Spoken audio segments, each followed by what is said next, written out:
We're going to have a look at the logical office sales and purchase ledgers. The first thing you have to do before using this aspect of the program is some file setups.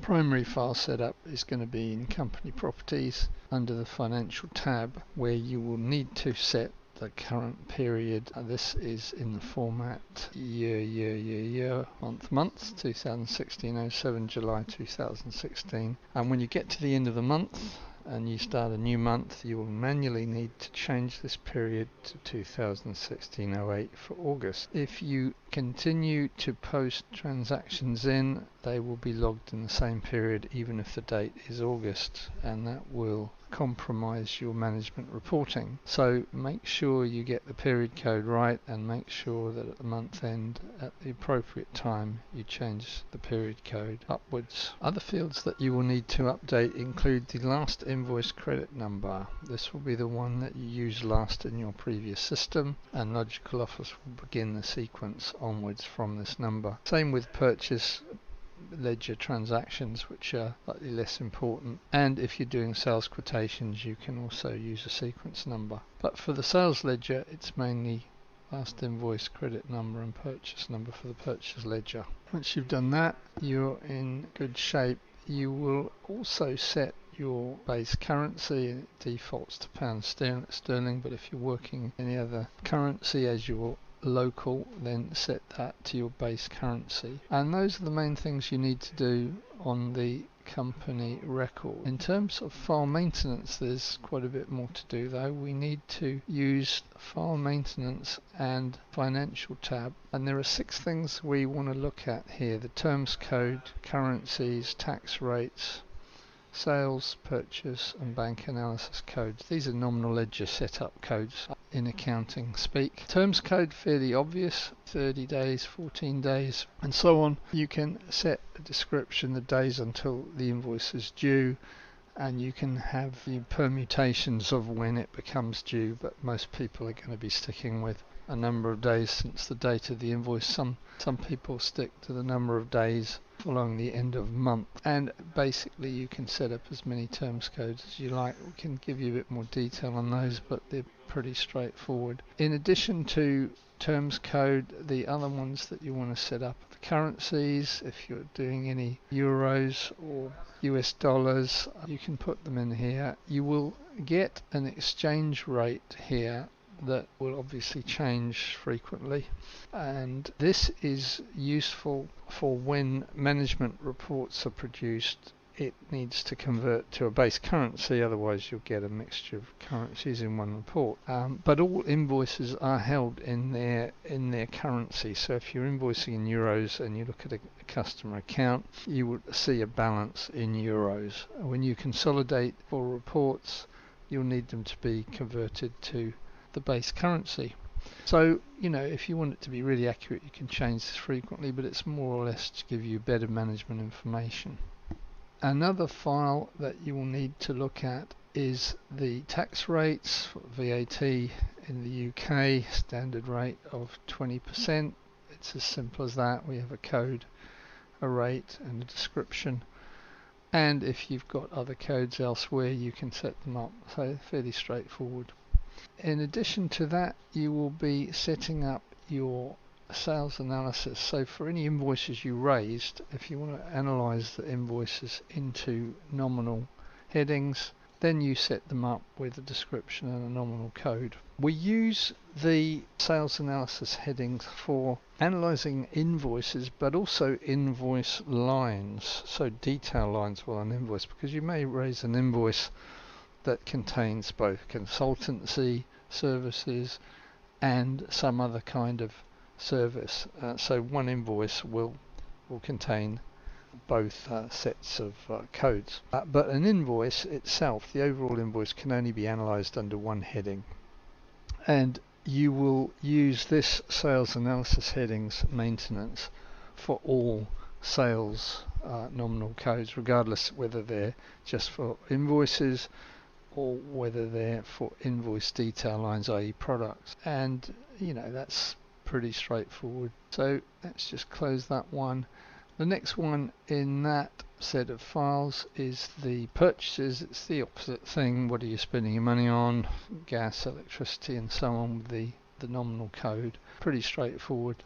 And finally, if you're posting cash and so on, you're going to indicate, maybe you've got more than one bank account, you want to post payments and indicate which bank account they're going into. Otherwise there'll just be one code. It's not even necessary to have a bank code if you've only got one bank account, because you've only got one bank account, but it's there anyway.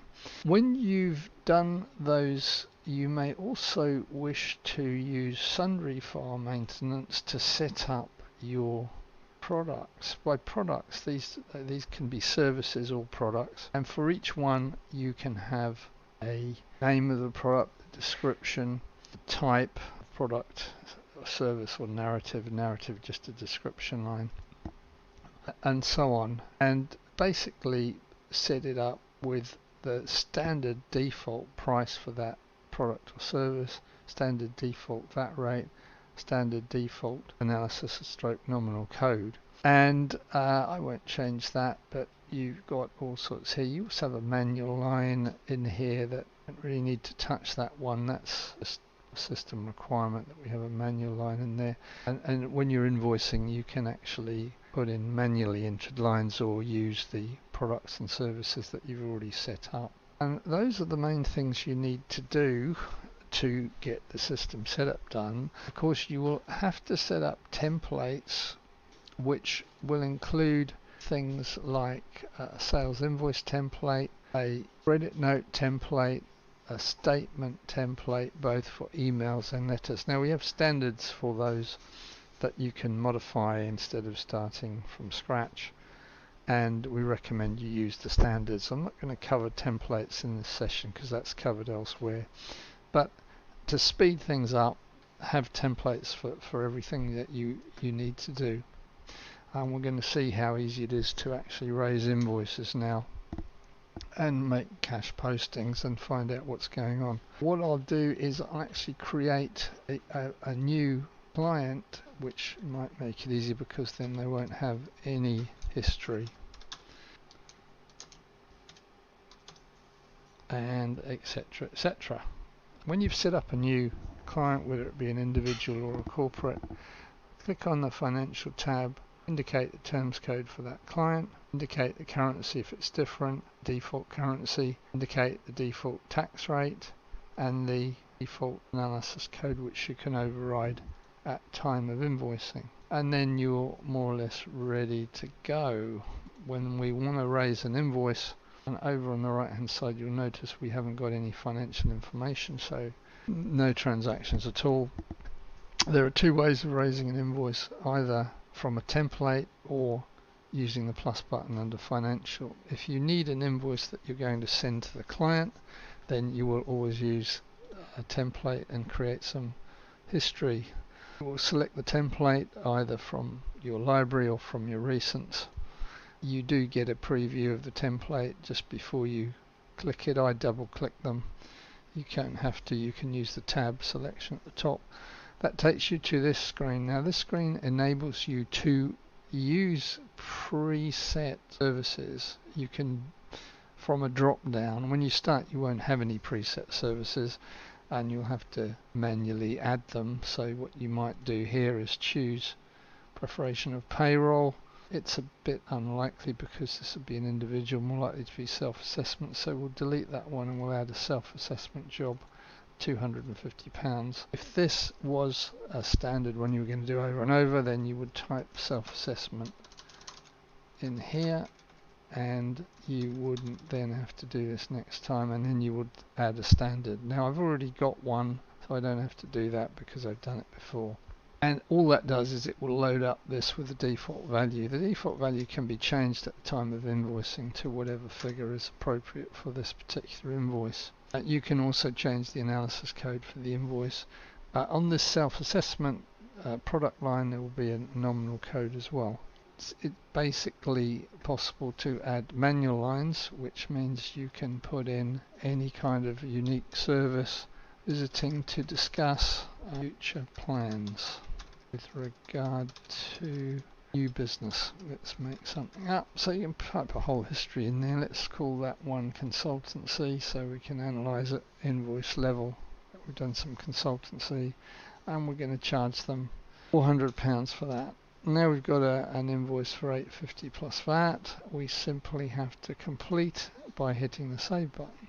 If as a result of raising the invoice we want to create an action, we can do that here. Otherwise, save, and that will create a Word document invoice. The reason that we create in Word is because it can then be completely tailored to your own requirements cosmetically. If you've made any typos, you can correct them, or if you need to add some extra information in here, which is something that I find it particularly useful, then you can tailor it, save it, and there's your invoice. Do not, of course, change the amounts here because these have been posted to the ledger.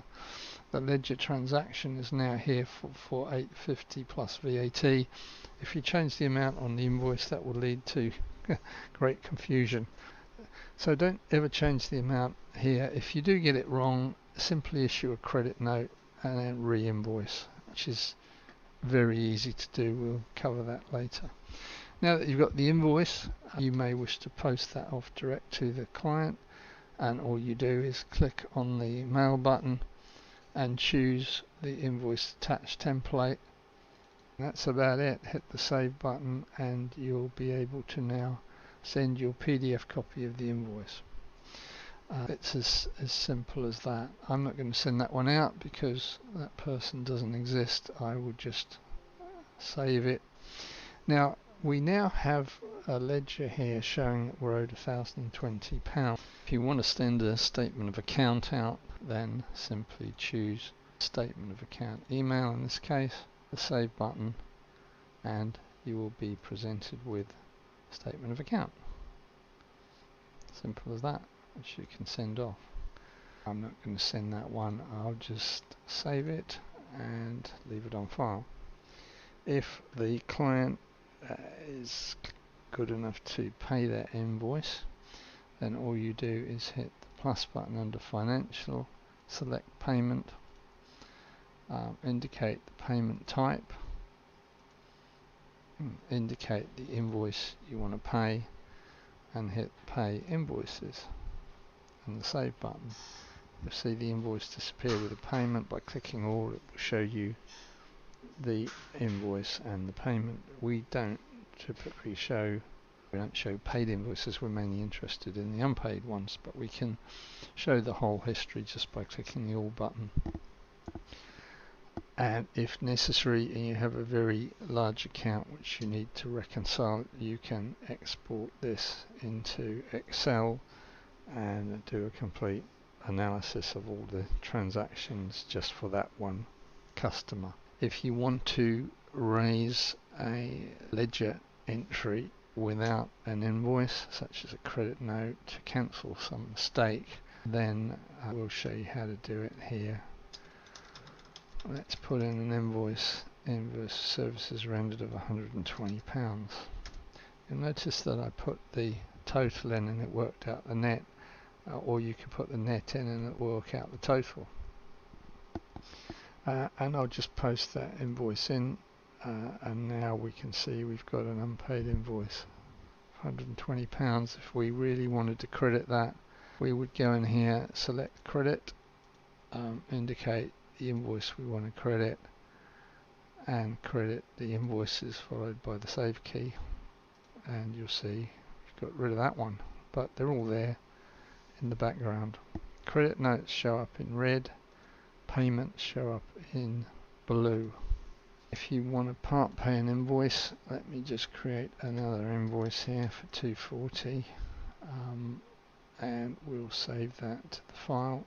Now got an invoice for £240. If there was a part payment on that invoice, then we would go into the financial, select payment, indicate the payment type and reference number and so on.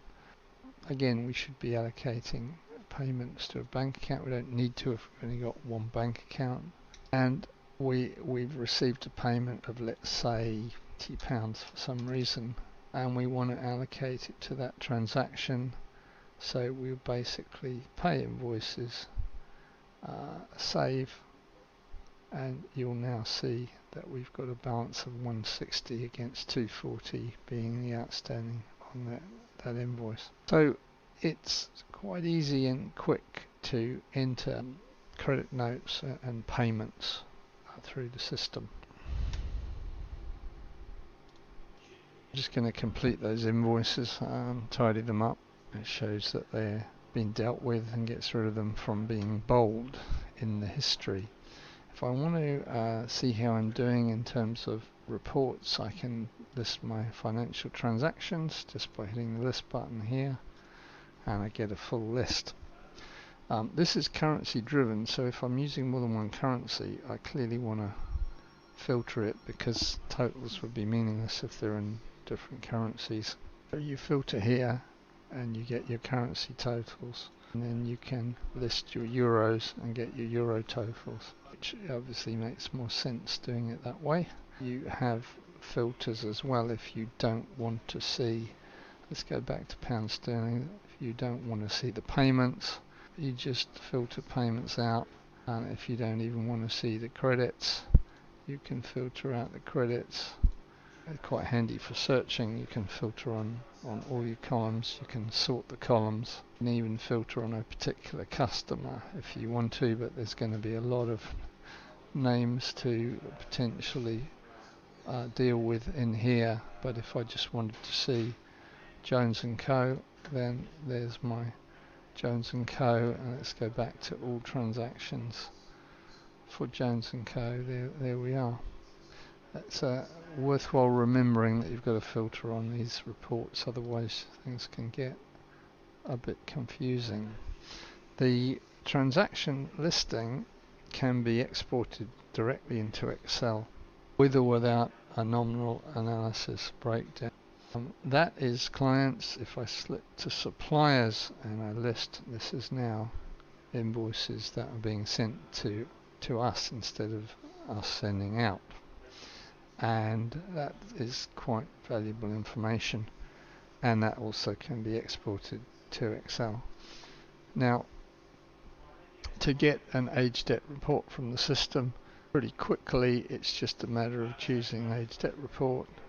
It doesn't really get much quicker than that with a total here and the age of the debt. This is all demonstration data, so effectively is not representative of anything. If we want to, because this is consolidated, it doesn't make sense, we can filter that out just to be pounds, and now we're looking at an age debt in pounds, and if we want to get it in euro, then we apply the euro, and we don't have a lot going on in euro. So it's always worth remembering, if you've got multi-currency, you need to filter this report. Otherwise, it's good information. If you want to get to the account directly, just double click it, it'll take you straight to the account, and you can go in and have a look at that actual account in full, see what's going on and deal with any queries. So that's good. If I want to see an age debt for that particular account, then I can click on the age debt symbol here and get up an age debt just for that one account. If I want to know for management purposes how I'm doing, I can go and click on the financial summary, load it for this period, and I'll see how many purchases, sales I've made against purchases. Let's just go back a few periods here just to flesh out the figures a bit. Again, all this is just demonstration data. Now, there's a couple of things that you should notice about this report. It's basically analysing transactions, sales transactions and purchase transactions, and it's pretty useful because it will show you the nominal breakdowns, and it will also work out the VAT net, the tax net, and the net cash for that period, and a gross profit, which is just simply sales net less purchases net. This is really just a simple guideline to see how you're doing, see how much you're spending, see how much you're earning. It is a very useful management information, and you can also see your VAT liability for that period or group of periods in different currencies. One thing to remember on this report is that the currencies will be converted to give you management reports all in base currency, which is what the red highlights here. Now, there's an interesting point about that. What I'm going to do now is I'm going to look up a Euro customer here, Merit Transport Limited. You will see the currency displayed up here, and if you do any invoicing, you will also see the currency displayed here, so you know it's a Euro customer. What happens if you invoice in Euro and then you receive a payment for this outstanding invoice here? And this is what happens. Obviously, when you pay this invoice and we indicate this payment, we're going to have received our 630 euros. But in fact, what we put in the bank might be considerably less because we're banking it in our base currency. Now, by entering the banked amount here, and I won't bother working out what it is, I'll just make up a figure. What that means is that is the banked amount. So that's our sterling amount in our sterling currency. This could say base amount, but it says banked amount. And the reason we do that is then we're going to get a totally accurate figure for our banking. So basically here I pay that invoice and I save that transaction. Now when I go to my Euro transaction report, which is going to be in here, and I select just euros, you will see that 630 was paid in euros, but our banked amount was 550. Okay, and so this is a great way to keep your bank accurate regardless of which currency you're in. And in fact, we are shortly going to introduce a new tick box here, which will be payments, both in and out. So bank reconciliations will be much easier because you'll be able to get this in one view of just all payments in and out of your bank account relating to suppliers and customers. A feature of the reports is that in the financial listing you are able to identify missing analysis codes over here on the right, and if you need to fix those, just double click on the entry and you can retrospectively add the codes you want, change incorrect bank amounts, and things like that, change due dates and so on. For payments, again, the banked amount may be wrong. If it was a currency payment and you accidentally typed in the wrong amount, you can actually change these, so that's quite a useful feature to know about.